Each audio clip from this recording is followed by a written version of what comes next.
नमस्कार। हिमाचल कांग्रेस में इतना रायता फैल चुका है कि उसे समेटना कांग्रेस लाकमान के लिए मुसीबत बन चुका है। सुक्खू की कुर्सी डगमगा रही है और सोनिया खड़गे का ब्लड प्रेशर बढ़ रहा है। इस बीच बड़ी खबर निकलकर अब यह आ रही है कि काफी लड़ाई झगड़े और घमासान के बाद हिमाचल के 10 मंत्रियों के नाम चुन लिए गए हैं और जल्द ही सुक्खू की कैबिनेट में इन 10 लोगों को शपथ दिलाई जाएगी। कांग्रेस पार्टी के राज्य प्रभारी और मुख्यमंत्री ने मिलकर इन सभी मंत्रियों के नाम तय कर दिए हैं। अब इंतजार देश के राज्यपाल के वापस लौटने का है। उनके लौटते ही मंत्रियों की शपथ ग्रहण के लिए समय लिया जाएगा। बताया जा रहा है कि मंत्रियों को शीतकालीन से पहले ही शपथ दिलाई जाएगी, लेकिन ये 10 नाम हिमाचल कांग्रेस के लिए मुसीबत बनने वाले हैं, क्योंकि मंत्रिमंडल में पद कम है और मंत्री बनने वाले लोग काफी ज्यादा हैं। किस किस को जगह मिलेगी ये तो जल्दी साफ हो जाएगा, लेकिन किस किस का पता कटेगा इस पर सबकी निगाहें टिकी हुई है। इन 10 नामों के सामने आते ही हिमाचल कांग्रेस में एक तगड़ा युद्ध देखने को मिल सकता है, लेकिन पहले से ही विधायक बगावत पर उतर गए हैं और वो मन बनाकर बैठ गए हैं कि या तो मंत्रिमंडल में कोई जगह दो या फिर वो अपना रास्ता कहीं और तय करेंगे। कहा तो यह भी जा रहा है कि कांग्रेस के बगावत कर 10 से 15 विधायक बीजेपी का रुख भी कर सकते हैं। अगर ऐसा होता है तो हिमाचल का सियासी युद्ध काफी ज्यादा दिलचस्प हो जाएगा, क्योंकि बीजेपी के बैठे बैठाए हाथ में सत्ता वापस मिल जाएगी। दरअसल अभी कांग्रेस के पास 40 विधायक हैं और बीजेपी के पास 25 सीटें हैं। ऐसे में अगर कांग्रेस के 15 विधायक बगावत कर बीजेपी में आते हैं तो 40 सीटें हो जाएगी, जो बहुमत से काफी ज्यादा है, और कांग्रेस 25 सीटों पर सिमट कर रह जाएगी। ऐसे में अगर कांग्रेस इन विधायकों पर दल बदल कानून के तहत कार्रवाई भी करती है तो जाहिर सी बात है उपचुनाव होगा और बीजेपी तगड़े प्लान से ही सीट जीतने में कामयाब हो जाएगी। वैसे भी पिछले दिनों से कांग्रेस में जो रायता फैल रखा है और तो कांग्रेस सरकार के आते ही रोजगार छिन रहा है।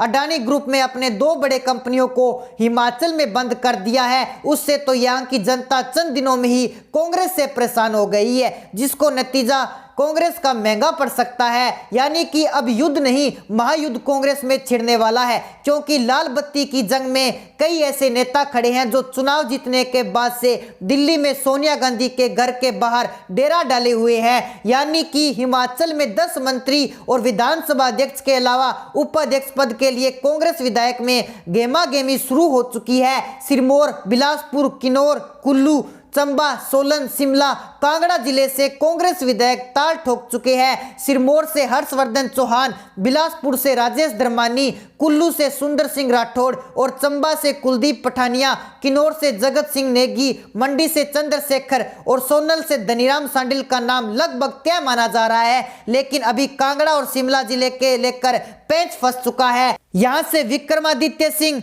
रोहित ठाकुर, अनुज सिंह, कुलदीप सिंह राठौड़ के नाम चर्चा में है। वहीं कांगड़ा से सुधीर शर्मा, चौधरी चंद्र कुमार, संजय रतन का नाम चल रहा है। लेकिन अब देखना यह होगा इस लिस्ट में किस किस का नाम सामने आता है और कौन खाली हाथ रह जाता है। लड़ाई काफी ज्यादा दिलचस्प होने वाली है, क्योंकि प्रतिभा सिंह भी इस बार अपना एड़ी चोटी का पूरा जोर यहाँ लगाए बैठी है कि आलाकमान का क्या आखिरी फैसला होगा, और फिर वह अपनी आखिरी फैसला सुनाएगी, क्योंकि सीएम पद ना मिलने का गम तो उन्होंने झेल ही रखा है, लेकिन बेटे को मंत्री पद नहीं मिलेगा तो ये बर्दाश्त काबिल होगा। वहीं दूसरी तरफ अगर सुक्खू के मंत्रिमंडल का गठन भी हो गया और उन्होंने सरकार चलाने के लिए आगे कदम भी बढ़ा दिया तो आगे सिर्फ खाई ही खाई है। उन्हें सरकार चलाने के लिए इतनी चुनौतियों से गुजरना पड़ेगा कि सुक्खू अपनी कुर्सी छोड़कर भागते नजर आएंगे। तो सुक्खू के सामने कौन सी चुनौतियां हैं उन पर हम बात करें तो चलिए इस वीडियो में आपको हिमाचल में पनपी चुनौतियों के बारे में भी विस्तार से बताते हैं। सुखविंदर सिंह सुक्खू हिमाचल प्रदेश में सीएम पद की रेस में आगे निकल गए हो, लेकिन अगले 5 साल उनकी राह आसान नहीं रहने वाली। वित्तीय तौर पर लगातार कमजोर हो रहे प्रदेश में वादों का पिटारा पूरा करना उनके लिए सबसे बड़ी चुनौती होगी। इसके अलावा गुटबाजी के साथ साथ ऑपरेशन लोटस से भी जूझना होगा। लोकसभा चुनाव में खुद को साबित करने के साथ साथ अपनी कुर्सी बचाना भी सुक्खू की बड़ी चुनौती होगी। कांग्रेस में सभी 40 विधायकों को एकजुट करना होगा। दरअसल राजस्थान, छत्तीसगढ़ की तरह हिमाचल प्रदेश में भी कांग्रेस के 2 गुट हैं, एक खुद सुक्खू का और दूसरा प्रतिभा सिंह का। अगर अगले 5 साल तक प्रतिभा सिंह विरोध करती है और विधायकों को अपनी ओर कर लेती है तो सुक्खू के नीचे से कुर्सी जा सकती है। दूसरी चुनौती चुनाव के वादे पूरे करने की। कांग्रेस ने चुनावी घोषणा पत्र में हिमाचल की जनता से बड़े बड़े वादे किए, सुक्खू को इन्हें पूरा करना होगा। ओपीएस, फ्री बिजली, रोजगार, मुफ्त इलाज समेत 10 ऐसी गारंटी भी जिन्हें पूरा करने पर राज्य पर 10,000 करोड़ रुपए सालाना अतिरिक्त बोझ पड़ेगा। इसमें ओपीएस को तो पहली कैबिनेट में ही लागू किया जाना है। सुक्खू के साथ खुद राहुल गांधी भी कांग्रेस की ओर से किए गए सभी वादों को पूरा करने का दावा ठोक चुके हैं, लेकिन जिस तरीके से उन्होंने शुरुआत की है उससे हिमाचल की जनता खुश कम नजर आ रही है। वहीं दूसरी तरफ 2024 में आम चुनाव है। लोकसभा चुनाव में बेहतर प्रदर्शन के लिए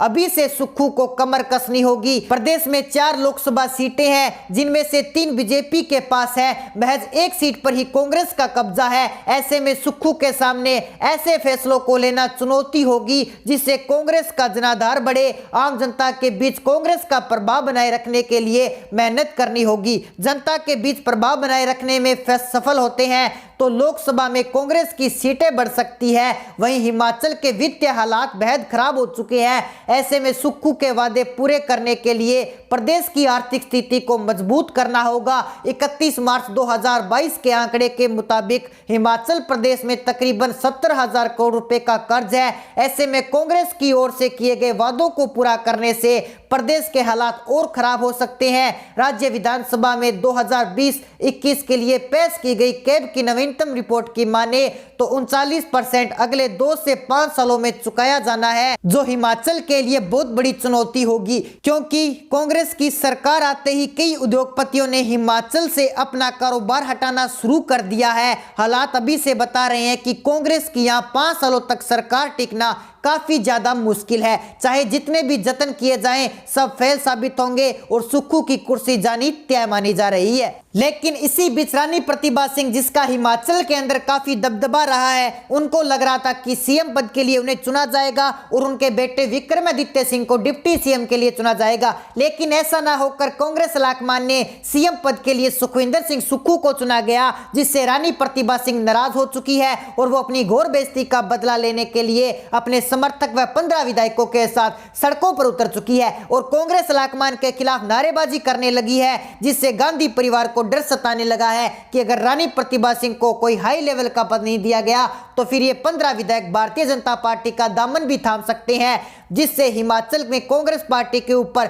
सिरताज मिलकर भी उनके हाथों से सत्ता चली जाएगी और हिमाचल के अंदर ऑपरेशन लोटस की शुरुआत होगी। लेकिन अब इन 40 विधायकों में से मंत्री पद के लिए 12 विधायकों को चुना जाना है, जिसमें से 12 विधायक नए हैं, लेकिन फिर भी 28 विधायक पीछे बच जाते हैं। अगर इनको नहीं मनाया गया तो फिर हिमाचल के अंदर से सत्ता की चाबी कांग्रेस पार्टी के हाथों से चली जा सकती है और सीएम सुखविंदर सिंह सुक्खू की कुर्सी डगमगा भी सकती है। लेकिन इसी बीच सीएम सुखविंदर सिंह सुक्खू के सामने कई बड़ी चुनौतियां उभरकर सामने आ रही है। जो चुनाव के समय जनसभा में किए गए बड़े बड़े वादे थे, अगर उनको भी पूरा नहीं किया गया तो फिर हिमाचल के अंदर बवाल क्या माना जा रहा है। तो फिलहाल दोस्तों आज के लिए बस इतना ही। मिलते हैं एक नई अपडेट के साथ। अगर आपने अभी तक हमारा चैनल सब्सक्राइब नहीं किया तो हमारा चैनल सब्सक्राइब जरूर कर लीजिए, ताकि हिमाचल से जुड़ी हर लेटेस्ट अपडेट हम आप तक पहुंचा सकें। मिलते हैं एक नई अपडेट के साथ, तब तक के लिए जय हिंद, जय भारत।